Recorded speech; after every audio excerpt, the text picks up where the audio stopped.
Pelakon veteran Kamarul Yusof yang pernah mencuri perhatian menerusi watak Farouk dalam filem Gila-Gila Remaja telah menghembuskan nafas terakhir hari ini. Perkhabaran sedih itu dikongsikan dan disahkan oleh Amir Raja Lawak menerusi satu hantaran di akaun Facebook miliknya.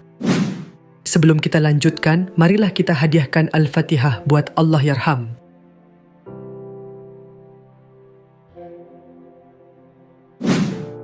Dimaklumkan, Kamarul Haji Yusof atau lebih dikenali sebagai Farouk dan juga Cik Man baharu sahaja meninggalkan kita semua. Semoga arwah Abang Kamarul ditempatkan dalam kalangan orang-orang beriman, beramal soleh, solehah dan ahli syurga. Amin ya Rabbal Alamin, tulisnya. Terdahulu, Amir memaklumkan bahawa pelakon berusia 67 tahun itu menerima rawatan di Hospital Tanah Merah, Kelantan selepas mengalami masalah saluran jantung tersumbat. Beliau turut menjelaskan bahawa Kamarul yang juga mesra disapa sebagai Cik Man berada dalam keadaan kritikal dan telah ditidurkan bagi menerima rawatan.